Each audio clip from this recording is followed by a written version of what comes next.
जय हिंद प्यारे साथियों, मैं चंदन कुमार आप सभी को बीच आज ट्रिगोमेट्री फार्मूला को बढ़िया से समझाएंगे और याद कराने का पूरा कोशिश करेंगे। आप मेरे वीडियो तक बने रहे, जरूर आपको फार्मूला याद होगा। आज हम इस वीडियो में क्या करने वाले हैं, फार्मूला को याद करेंगे, उसके साथ रिलेटेड ऑब्जेक्टिव क्वेश्चन को करते चलेंगे। तो ठीक है, आइए हमारे वीडियो में बने रहे, बढ़ते हैं।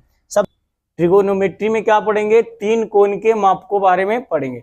और त्रिकोणमिति में बता दे तो प्रोपर पढ़ा जाता है किसको, तो समकोण त्रिभुज के बारे में पढ़ा जाता है।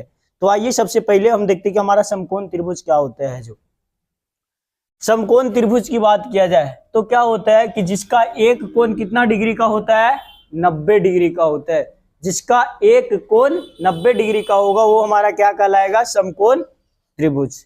जैसे यहाँ एक त्रिभुज पारा हुआ है, इसमें इसका ए बोले, इसको बी बोले, इसको सी बोले, तो हमारा समकोण त्रिभुज है। ये 90 डिग्री का बन रहा है, इसलिए हमारा क्या है, समकोण त्रिभुज होता है। तो समकोण त्रिभुज का डिफिनेशन बोलेगा तो क्या होगा कि जिसका एक कोण 90 डिग्री का होता है उसको क्या कहते हैं हम, समकोण त्रिभुज। या ऐसे बोले कि समकोण त्रिभुज में सबसे बड़ी कोण होती है जो कितना डिग्री का होता है, तो कितना डिग्री का होगा, 90 डिग्री का। आइए अब समझते हैं कि समकोण त्रिभुज में क्या क्या बातें होती है। जो समकोण त्रिभुज के सामने वाले भुजा, देखो त्रिभुज का सबसे बड़ा कोण है तो उसके सामने वाला भुजा क्या होगी, सबसे बड़ी भुजा होगी। त्रिभुज के सबसे छोटे कोण के सामने वाला भुजा क्या होगा, सबसे छोटा भुजा होगा। तो यहाँ देखो कि सबसे ए बी सी में सबसे बड़ा कोण कौन है, ये 90 डिग्री है। बाकी ये दोनों कोण मिलाकर कितना होगा, 90 होगा। ये अकेले 90, लेकिन ये दोनों कोण मिलाकर कितना होगा, 90 होगा। इसलिए यहाँ सबसे बड़ा कोण कौन है, हमारा कोण बी। तो कोण बी के सामने वाला भुजा भी क्या होगा, सबसे बड़ी भुजा होगा। और समकोण त्रिभुज में सबसे बड़ी भुजा को हम क्या कहते हैं, कर्ण कहते हैं। ये हमारा कौन सा है, कर्ण। कर्ण को शॉर्ट में हम क्या बोलेंगे, एच। एच का मतलब हाइपोटेनस। कर्ण को इंग्लिश में क्या बोला जाता है, हाइपोटेनस। उसी का पहला लेटर शॉर्ट में बोलते हैं एच। उसके बाद दो छोटी भुजा होती है जिसको एक का लंब बोलते हैं और दूसरा को क्या बोलते हैं, आधार बोलते हैं। लंब को इंग्लिश में परपेंडिकुलर बोला जाता है, इसलिए इसको शॉर्ट में हम क्या बोलते हैं, पी। और आधार को इंग्लिश में बेस बोला जाता है, इसलिए इसको शॉर्ट में हम क्या बोलते हैं, बी। तो समकोण त्रिभुज पर पाइथागोरस महोदय ने एक परिमेय बताए थे कि देखो यदि कोई त्रिभुज समकोण है तो उसके लिए कोई शर्त होता है। शर्त क्या बताए थे कि सबसे बड़ी भुजा का स्क्वायर। पाइथागोरस परिमेय क्या कहता है कि किसी समकोण त्रिभुज के, ध्यान से सुनना, किसी भी समकोण त्रिभुज के सबसे बड़ी भुजा का स्क्वायर जो होगा अन्य दो छोटी भुजा कौन कौन, पी और बी के स्क्वायर के योग के क्या होगा, बराबर होगा। यानी एच स्क्वायर बराबर P square plus B square होता है हमारा पाइथागोरस प्रमेय। पूरा ट्रिगोमेट्री में यही फार्मूला का यूज होगा, इसलिए ध्यान से समझो। तो पाइथागोरस प्रमेय हमारा क्या कहता है कि सबसे बड़ी भुजा का वर्ग है जो अन्य दो छोटी भुजाओं के वर्गों के योग के क्या होगा, बराबर होगा। यानी एच स्क्वायर बराबर पी स्क्वायर प्लस में बी स्क्वायर। यहां से कभी हमको बी स्क्वायर का मान निकालने के लिए रहेगा तो बी स्क्वायर निकालेंगे, इधर बी स्क्वायर रहेगा बराबर में, इधर एच स्क्वायर पहले से था, इधर पी स्क्वायर प्लस में इधर आएगा तो क्या बनाएगा, माइनस में। यानी बी स्क्वायर बराबर हमारा क्या निकल कर आएगा, H square minus P square. उसी प्रकार से कभी इससे हमारा पी स्क्वायर निकालने का मन करे तो पी स्क्वायर को रहने देंगे इधर, बाकी बी इधर प्लस में इधर आएगा तो क्या बनाएगा, माइनस में बी स्क्वायर, और पहले से इधर क्या था, एच स्क्वायर। तो हमारा मिलेगा बी स्क्वायर बराबर H square minus P square और पी स्क्वायर बराबर H square minus B square. देखो ये हमारा पाइथागोरस प्रमेय कहता है कि एच स्क्वायर बराबर P square plus B square. अब देखना बाबू, यहां से हम स्क्वायर को हटाएंगे तो ये साइड हमारा क्या चढ़ जाएगा, रूट। यानी h बराबर हमारा फॉर्मूला क्या होगा, पी स्क्वायर प्लस में B square, root under P square plus B square. अब यहां से देखो ये फॉर्मूला निकालें, अभी p बराबर निकाले थे, यही फॉर्मूला को यहाँ लिखे कि पी स्क्वायर यदि जो कभी पूछेगा तुमसे तो क्या होगा, H square minus B square. कभी p का मान खाली पूछेगा कि p बताओ तो क्या हो जाएगा, root under H square minus B square. कभी बी स्क्वायर का मान पूछेगा तो क्या होगा, H square minus P square. कभी सिर्फ बी का मान पूछेगा तो क्या होगा, root under H square minus P square होगा। यहां तक बातें क्लियर हो गई है। यानी पाइथागोरस प्रमेय क्या कहता है कि सबसे बड़ी भुजा कौन होता है? एच, सबसे बड़ी भुजा का स्क्वायर अन्य दो छोटी भुजा कौन है? पी और बी, ये दोनों के स्क्वायर करने के बाद जोड़ेंगे तो दोनों क्या होगा? बराबर होगा। ये कहता है पाइथागोरस प्रमेय। ऐसे देखो ना, एच, पी और बी में सबसे बड़ा कौन है? एच बड़ा है, तो बड़का को कैसे निकालेंगे? दो को छोटका के जोड़ के। तो यहाँ क्या क्या दो को छोटकन के जोड़ दिए हैं, स्क्वायर करके दोनों छोटकन के क्या कर दिए हैं? जोड़ दिया है, तो बड़का निकल गया है। उसके बाद इधर से स्क्वायर हटा था बाबू, तो स्क्वायर हटेगा तो इधर क्या चढ़ाना पड़ेगा हमको? रूट। तो यहाँ क्या चढ़ गया? रूट। वैसा ही यहाँ भी समझना, देखो बड़ा छोटा समझ में आता है। बड़ा कौन है? एच, छोटा दोनों कौन कौन है? पी और बी। तो हमको पी निकालना है, तो बड़का में से छोटका को क्या कर देंगे? घटा देंगे।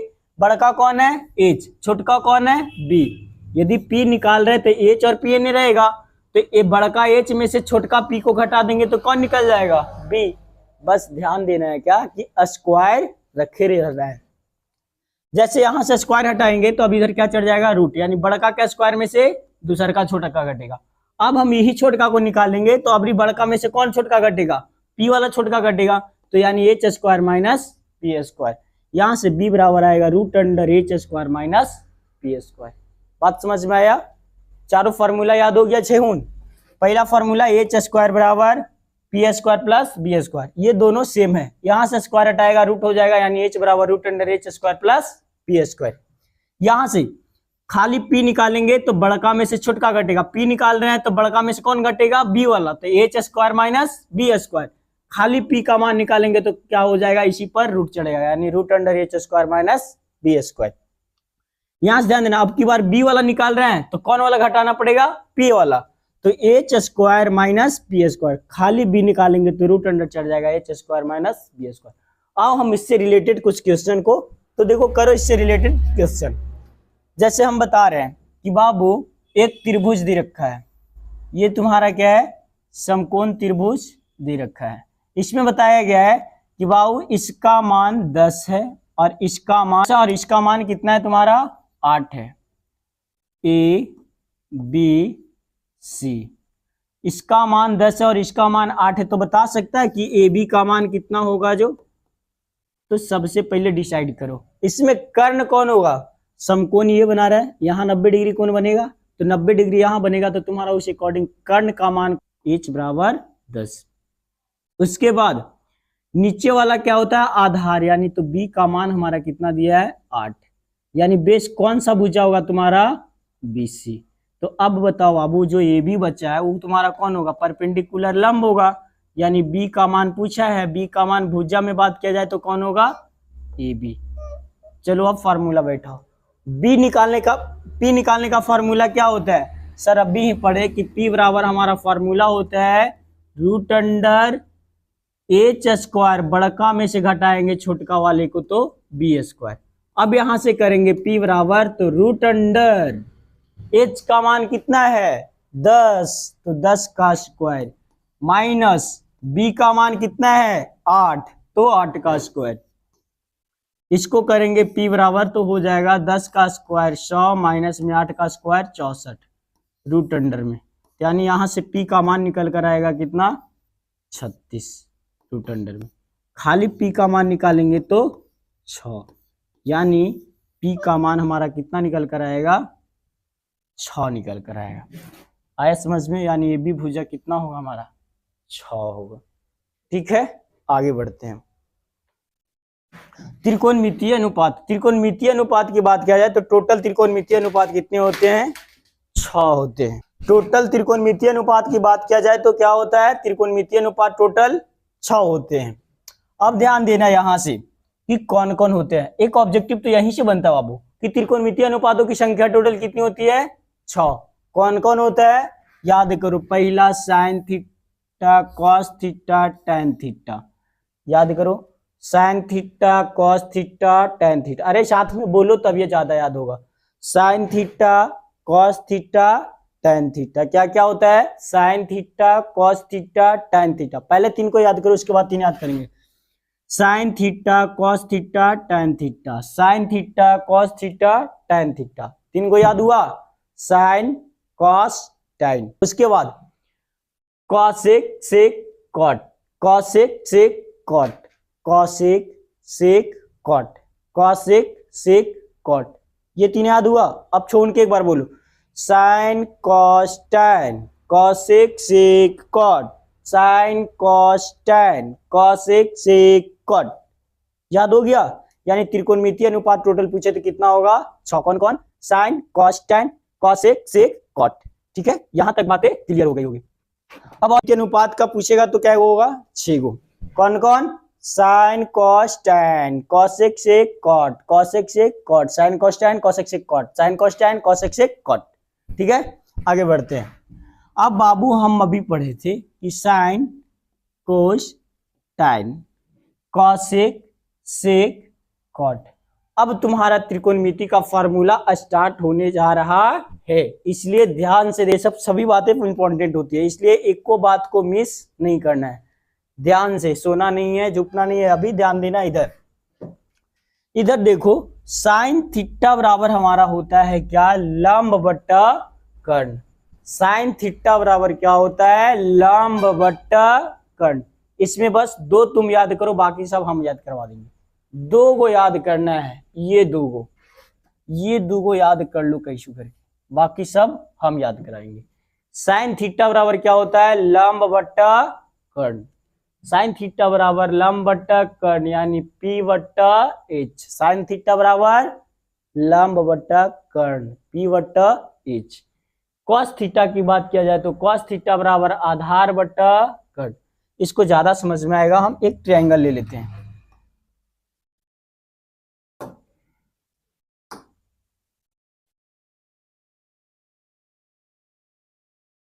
ये ट्रायंगल है, ये तुम्हारा क्या है, कर्ण। ये तुम्हारा कौन सा पार्ट है, कर्ण। ये क्या है, आधार, और ये क्या है तुम्हारा, लंब। ठीक है, देखो साइन थीटा बराबर क्या होता है, लंब बट्टा कर्ण यानी P बट्टा H। कॉस थीटा बराबर क्या होता है, B बट्टा H यानी आधार बट्टा कर्ण। आया समझ में, साइन थीटा बराबर लंब बट्टा कर्ण, कॉस थीटा बराबर आधार बट्टा कर्ण। ठीक है, उसके बाद देखना, अब हम याद करवाते हैं, उसको देखना कैसे याद होता है। जो सब ये तीन को याद कर लिया, दो को ध्यान देना। साइन थीटा बराबर लंब बट्टा कर्ण, कॉस थीटा बराबर आधार बट्टा कर्ण यानी साइन थीटा बराबर P बट्टा H और कॉस थीटा बराबर B बट्टा H। देखो बाबू, tan थीटा बराबर क्या होता है, साइन और कॉस के नीचे कौन आ रहा है, tan, तो कुछ नहीं करना है। यहाँ क्या P बट्टा H, यहाँ क्या B बट्टा H, तो P बट्टा H ये है साइन, और नीचे में कौन है, B बट्टा H है कॉस। ये क्या है, B बट्टा H। देखो ये दोनों नीचे है ना, तो आपस में बट्टा में कर देते हैं, कोई दिक्कत। ये करेंगे तो H से H खत्म, हमारा क्या बचेगा, P बट्टा B। तो tan थीटा बराबर होता है P बट्टा B, यानी नीचे वाला कर्ण कर्ण खत्म होगा, लंब बट्टा आधार। tan थीटा बराबर लंब बट्टा आधार। tan थीटा बराबर क्या होता है, लंब बट्टा आधार यानी लंब बट्टा आधार P बट्टा B। साइन थीटा P बट्टा H, कॉस थीटा B बट्टा H, लेकिन tan थीटा में H नहीं आएगा, P बट्टा B, खाली क्या होगा, P बट्टा B। उसके बाद ये बात याद या हो गया होगा, आई होप क्लियर। ठीक है, साइन थीटा एक बार फिर से रिवीजन करो, साइन थीटा P बट्टा H, कॉस थीटा B बट्टा H, tan थीटा P बट्टा B। ठीक है, आगे कॉसेक थीटा। कॉसेक थीटा में कुछ नहीं देखना है, साइन का जस्ट उल्टा कौन हो रहा है, कॉसेक। साइन थीटा बराबर है P बट्टा H, तो कॉसेक थीटा बराबर H बट्टा P, यानी साइन थीटा का मान लंब बट्टा कर्ण, तो कॉसेक थीटा का मान कर्ण बट्टा लंब। साइन का ठीक उल्टा कौन है, कॉसेक। उसी प्रकार से यहां देखना, कॉस का ठीक उल्टा कौन है, सीक। कॉस का ठीक उल्टा कौन है, सीक। हम ये सब जो बन रहा है इसको हटा दे रहे हैं। कॉस का ठीक उल्टा कौन है हमारा, सेक, यानी कॉस थीटा बराबर P बट्टा B बट्टा H, तो सेक थीटा बराबर H ऊपर चला जाएगा, B कहाँ नीचे चला आएगा, नीचे, यानी कर्ण बट्टा आधार, कर्ण बट्टा आधार। उसी प्रकार से tan का ठीक उल्टा कौन होगा, cot। tan थीटा बराबर होता है आधार बट्टा लंब बट्टा आधार, तो cot थीटा बराबर होगा आधार बट्टा लंब। cot थीटा बराबर क्या होगा, आधार बट्टा लंब, यानी b बट्टा p। ये होगा आधार बट्टा लंब यानी b बट्टा में p। ठीक है, एक बार सबको फिर से बोलो, सर साइन थीटा बराबर होता है p बट्टा h, कॉस थीटा बराबर होता है b बट्टा h, tan थीटा बराबर होता है सर p बट्टा h b बट्टा h। एक सदा पेज लिखे याद करवा दें, साइन थीटा बराबर क्या होता है p बट्टा h, कॉस थीटा बराबर क्या होता है पी एच हो गया, अबरी बार आएगा b और h, tan थीटा क्या होता है तो कुछ नहीं इसी में से होगा, एच एच दोनों में मिल रहा है ना, तो इसको खत्म कर दीजिए, ऊपर वाला ऊपर रहेगा नीचे वाला नीचे, यानी tan थीटा बराबर p बट्टा b। साइन का ठीक उल्टा कौन होता है बाबू, कॉसेक। कॉसेक थीटा निकालेंगे तो p बट्टा h होता है ना सर, तो h को अबरी ऊपर कर दीजिए और p को कहाँ कर दीजिए नीचे, तो हमारा क्या निकल जाएगा कॉसेक। उसके बाद क्या होता है सेक थीटा, सेक थीटा किसका उल्टा होता है कॉस का। अब यहां से करेंगे कि p बट्टा h और b बट्टा h हो रहा था, तो h को ऊपर कर दीजिए और b को कहाँ कर दीजिए नीचे, ये हमारा हो जाएगा सेक थीटा। tan थीटा का उल्टा कौन होता है कॉट थीटा, अगला होता है हमारा cot theta. Cot theta p बट्टा b था, तो इसको हम करेंगे तो हो जाएगा b बट्टा में p। आई हो बातें क्लियर हो गई होगी। आइए हम इससे कुछ रिलेटेड एक आधो को क्वेश्चन कर लेते हैं, ठीक है।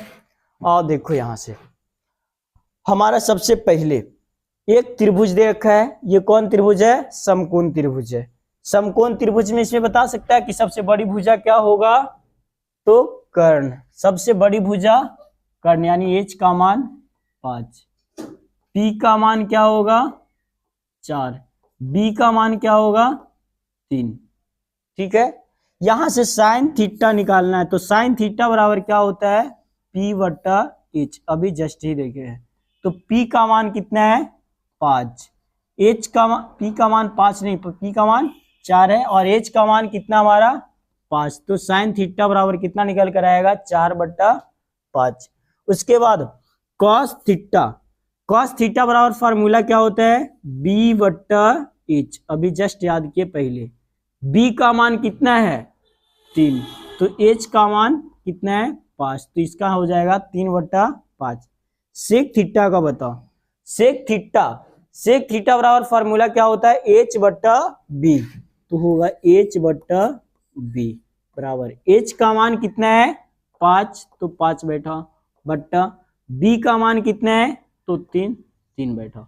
यहां से निकालने की जरूरत नहीं था, ऐसे भी कर सकता है। सेक का कॉस का उल्टा कौन होता है सेक, कॉस 3 बट्टा 5 आया है, तो सेक का मान इसका ठीक उल्टा होगा 5 बट्टा 3, नहीं तो फार्मूला से भी निकाल सकता है। इधर देखो अब कॉट थीटा, कॉट थीटा बराबर फार्मूला क्या होता है b बट्टा p, tan थीटा p बट्टा b, तो कॉट होगा b बट्टा p, b का मान इसमें कितना है 3, तो 3, p का मान कितना है 4, तो बट्टा में 4, यानी कॉट थीटा बराबर कितना आएगा 3 बट्टा 4। tan थीटा की बात किया जाए तो tan थीटा बराबर p बट्टा b, यहां से p का मान 4 और b का मान 3, तो tan थीटा बराबर 4 बट्टा 3। कॉसेक थीटा बराबर, कॉसेक थीटा बराबर क्या होता है सर साइन थीटा का उल्टा होता है, साइन का मान होता है p बट्टा h, इसको पलटेंगे तो h बट्टा p, h का मान 5 है और p का मान कितना है 4 है, तो 5 बट्टा 4। यहां तक के बात क्लियर, आगे बढ़ते हैं। किया जाता है मान सारणी को ज्ञात करेंगे, उसके साथ साथ याद करेंगे, ठीक है। तो मान सारणी को ज्ञात कैसे किया जाता है, जो देखो सबसे पहले यहाँ 0 डिग्री 23 डिग्री 45 डिग्री 60 डिग्री और 90 डिग्री, यानी साइन का मान ज्ञात करेंगे, बाकी साइन के मान के सहायता से हम टोटल पूरा मान सारणी को ज्ञात करेंगे आज, ठीक। याद करने की कोई लफड़ा नहीं है, ध्यान देना। 0 डिग्री है तो यहाँ क्या लिखो 0 1 2 3 4, अरे भाई काउंटिंग तो लिखने आता है, 1 से लेकर 4, 0 से लेकर 4 तक लिख दिया, कहां तक लिखे बाबू 4 तक, तो पूरा में क्या करना है हमको 4 से भागा देना है। 4 से क्या करना है, भागा देना है। भागा दे देंगे हम पूरा में। भागा देने के बाद सभी पर क्या करना है, अब रूट करना है। तो इसको भी रूट करो, इसको भी रूट करो, इसको भी रूट करो, इसको भी रूट करो, इसको भी रूट करो। रूट हो जाएगा सभी पर। अब रूट हो गया तो रूट होने के बाद जो कट रहा है उसको काटेंगे, जो रूट से निकल रहा है उसको निकालेंगे, बाकी जो बचेगा वही हमारा मान होगा। जैसे यहाँ 0/4 भागा देंगे कितना आएगा, 0। 0 का रूट करेंगे तो भी कितना आएगा, 0। यानी sin 0 का मान कितना होगा, 0। यहां से निकालेंगे तो 1 का वर्गमूल निकलेगा, 1 का रूट निकल जाएगा 1, और 4 का रूट निकालेंगे तो कितना निकल कर आएगा, 2। यानी इसका होगा 1/2। यहां से निकालेंगे तो √2 का वर्गमूल निकलेगा नहीं। सबसे पहले इसको काट लो, 2 दूना 4, 2 बार में कट जाएगा तो 1/2 बचा। 1 का रूट निकलेगा 1 और 2 का रूट नहीं निकलेगा तो 1/√2। यहां से करेंगे तो √3 पर से रूट वर्ग नहीं निकलेगा तो √3 हो जाएगा। बट्टा में 4 का वर्गमूल निकलेगा, कितना हो जाएगा, 2। यानी √3/2। इसको काटेंगे तो काट देंगे, एक बार में कटेगा। 1 का रूट निकालेंगे कितना आएगा, 1। बात समझ में आ रहा है कि ये क्या है, सबसे पहले 0 से स्टार्ट होता है तो 0 से 1 2 3 4 काउंटिंग लिख देना है। काउंटिंग लिखने के बाद टोटल में 4 से क्या कर देना है, भागा देना है। भागा देने के बाद टोटल पर क्या कर देना है, रूट। रूट चढ़ाने के बाद उसको जो कटेगा काटेंगे, जो रूट से निकलेगा निकालेंगे, जो नहीं निकलेगा वैसा ही हमारा क्या होगा, आंसर।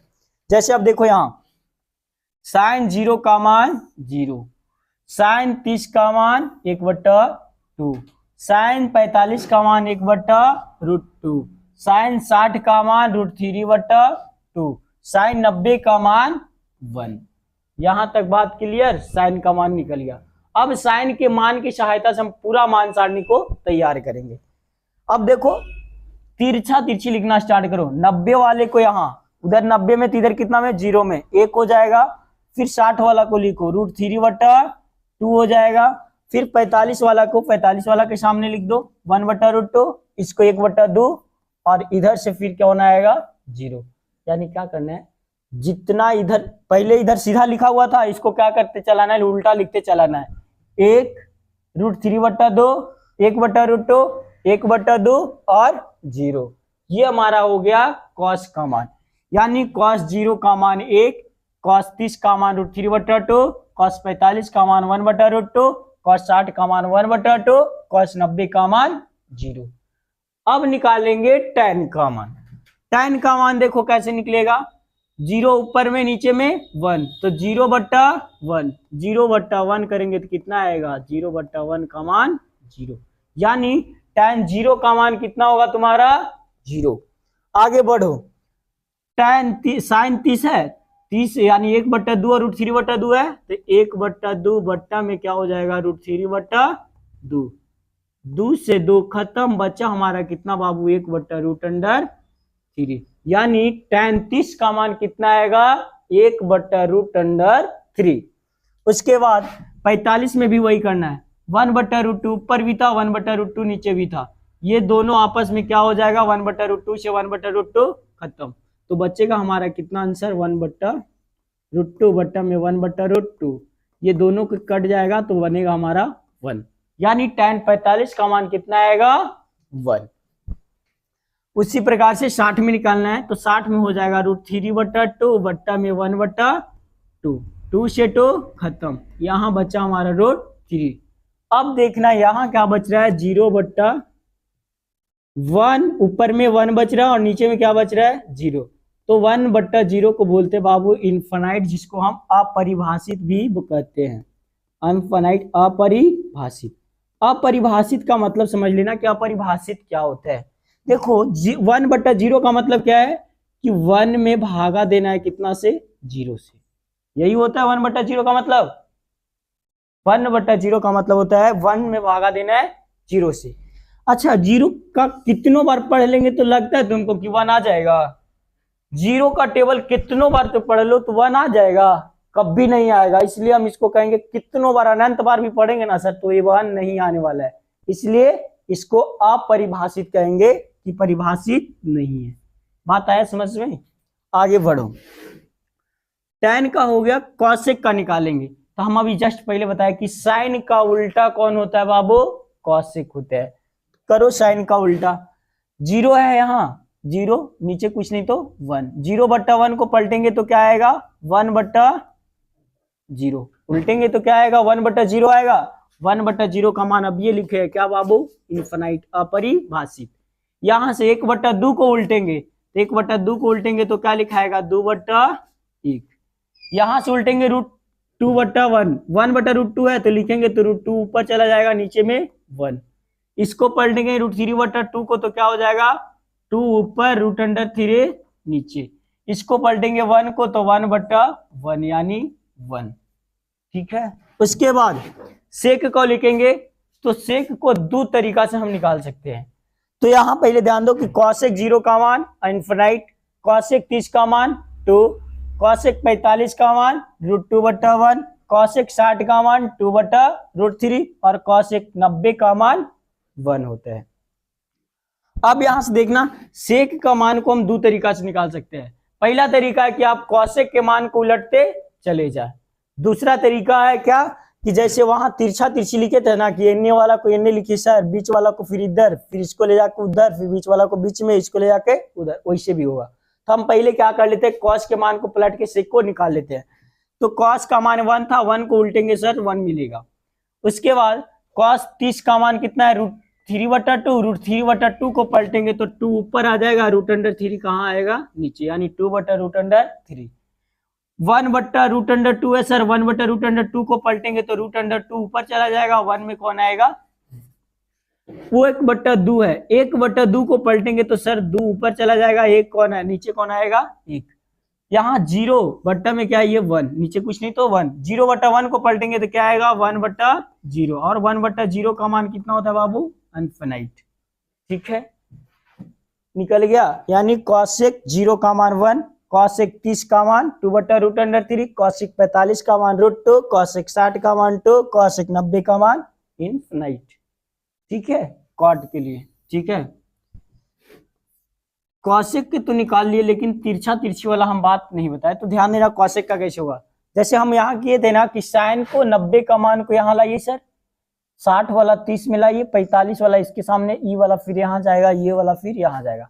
सेम वही बात cosec में भी होगा कि cosec के ऊपर कौन है, सेक के ऊपर cosec, तो cosec के 90 वाला को यहाँ ला के लिखो, 60 वाला को दूसरा कॉलम को दूसरा में लिखो, इसको इसी में लिखो, इसको ला के यहाँ लिखो, इसको ला के फिर यहाँ लिखो। देखो वही बात हुआ है, तो वही काम करना है। ठीक है, आगे बढ़ते हैं। ए विनोद, तो बार बार क्या हो रहा है यार। अब देखो हमको किसको ट्राई करना है, कॉट के। तो कॉट किसका उल्टा, tan का उल्टा। tan के 0 का मान कितना है, 0, तो हमारा मान tan की मान कितना होगा,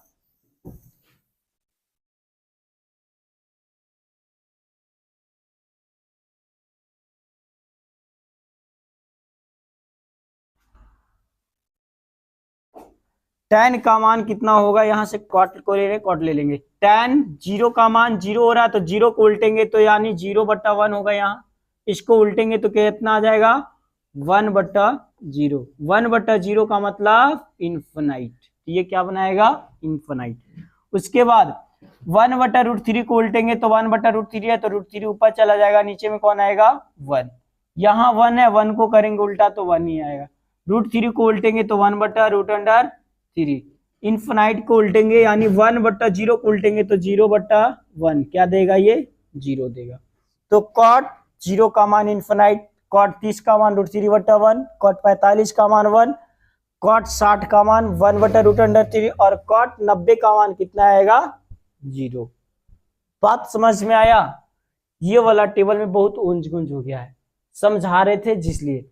तो बात समझ में आया कि टेबल कैसे पूरा पूरी ड्राई होता है। टेबल को ड्राई करने के लिए सबसे पहले sin cosec sec sin cos tan cosec sec cot लिख देना है। उसके बाद 0 डिग्री से स्टार्ट करना है, काउंटिंग की 0 1 2 3 4, कहां तक लिखे हैं सर, 4 तक लिखे हैं, तो सब में कितना भागा देना है, 4 से। सब में 4 से भागा देने के बाद उसको पर क्या चला देना है, रूट चलाने के बाद जो कट रहा है कटेगा, जो रूट निकाल रहा है निकालेंगे, नहीं तो उसका आंसर वहीं से हो जाएगा। अब cos का मान हमको निकालना है, तो cos का मान निकालने के लिए क्या किए हैं कि 90 वाला को sin 90 वाला को यहाँ तिरछा तिरछी लिखते चले जाए, ई कोना वाला ई कोना में, एकर बाद वाला एकर बाद वाला में, एकर वाला एकर में, एकर वाला एकर में और एकर वाला एकर में। ये हो गया कॉस का मान ड्राइव। उसके बाद साइन बट्टा कॉस, tan साइन कॉस के नीचे है, फिर एकर बट्टा साइन बट्टा कॉस करेंगे, ये tan निकलेगा, साइन बट्टा कॉस करेंगे, ये tan निकलेगा, साइन बट्टा कॉस करेंगे 45, साइन बट्टा कॉस करेंगे 60, साइन बट्टा कॉस करेंगे उसी प्रकार से 90 निकलेगा।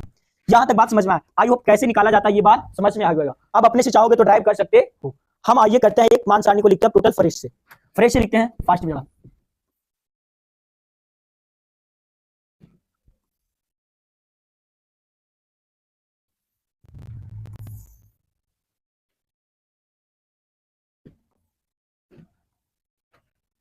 ये हमारा एंगल है 0 डिग्री, 30 डिग्री, 45 डिग्री, 60 डिग्री और ये 90 डिग्री। ये हमारा है साइन, ये है कॉस, ये है tan, ये है कॉस सेक, ये है सेक और ये है हमारा कौन कॉट।